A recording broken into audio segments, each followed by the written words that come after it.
There's a great article by Eric Sasson in the New Republic, which points out something that I've been talking about with you guys since November 8th, but especially since January 20th. And what I've been telling you is that it's great that there's mobilization and activation of more voters and new people as a result of the disaster that is the Donald Trump administration. The entire resist thing is important, it's great, it's valuable, and progressives need to resist Trump's absurdity at every opportunity that there is.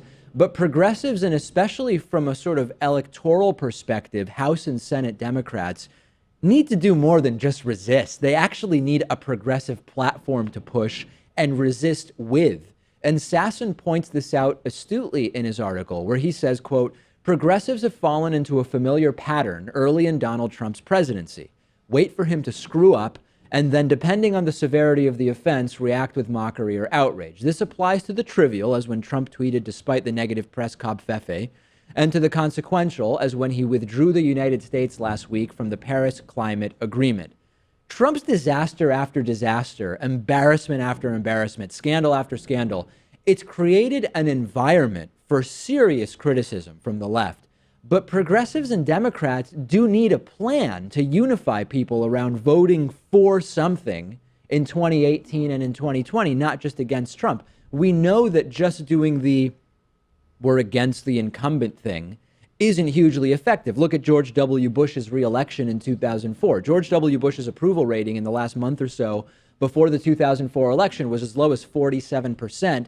And he won. And yes, maybe it was partially because of strange electoral stuff in Ohio, where he ended up winning by 118,000 votes. But still, it came down to just Ohio, and he did win there by that margin or close to it, if you believe that there was foul play there. So Democrats need a progressive message and a few issues to make their issues. And rallying and holding signs is great, and it's fine if it gets people involved.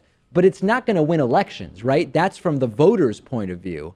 And opposing Trump when he does crazy things is all well and good for House and Senate Democrats, but you need specific issues that will get people active. And I hope that Democrats will take this seriously, Pat. Yeah, I think the issue with going too anti-Trump is that what if the Trump-Russia investigations come back negative and there's no proof of collusion? Sure. What if his approval ratings stay north of 40% and the stock market continues to do well and the economy continues to do relatively well? You have to be able to have something that you can go on the offensive with. Not only that, if the Trump-Russia thing implodes and Trump is actually impeached, now you don't even have Trump to run against in 2018 or 2020. So I believe the issues for progressives, and ideally Democrats should be, there's overlap in progressives and Democrats, but it's not 100%, as I'm sure you know.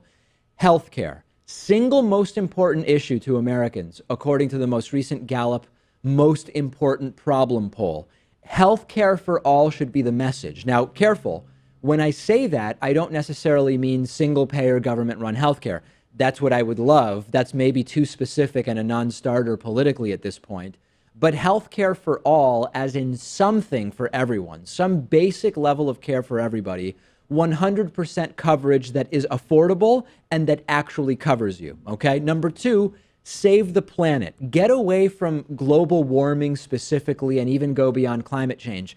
Craft a message on the environment that is not as much science versus non-science, although that's accurate, right? But we know that it doesn't really convince people. Couch it as patriotic and a moral duty and an economic duty, right? When it comes to the jobs of the future, make it an economic reality when we talk about the environment. Combined with that, second most, you can combine both environment and jobs, because jobs is the second most important problem, according to the Gallup most important problem poll. So I think those are should be the top two calling card issues for all progressives and Democrats to unite on. You really do have to hone in on a few issues that will poll well among the American public, and that might mean putting things like gun control and the death penalty on the back burner. Bill Scher talked to us about that. He said, strategically, it might make sense for Democrats not to really be talking about gun control as much and to pick a third issue. There's a sort of amalgam of a few issues that are important to people based on that Gallup poll. Immigration, race relations, national security, and international issues all together.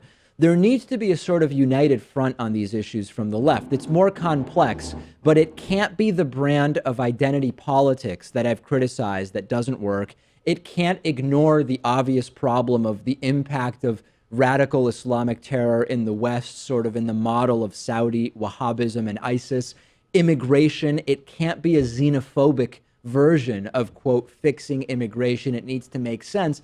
This is sort of a topic in and of itself, but progressives need a unified plan there. And that's going to be difficult, I think, because of some of the fracturing on the left on that issue. And I think we've already learned this lesson through Hillary Clinton, because in the last few months of her campaign, she focused a lot more on Trump's temperament, on his readiness to lead, on how he treats women. And, you know, those sound like winning points, but if you're not going on the offensive, if you don't have an overwhelmingly populist economic message, you're not going to win those Rust Belt states. And to not be overly critical of progressives and Democrats, as Pat sort of builds the critique there, the paradigm of American politics is and has been contrarianism, right? Go against those in power if you're out of power. There needs to be a change. You lost to Donald Trump, and yes, preventing the DNC from messing with the primary ever again the way it did in 2016 is also important. That's a whole other conversation. Maybe round it out with ending the war on drugs and maybe a $15 minimum wage.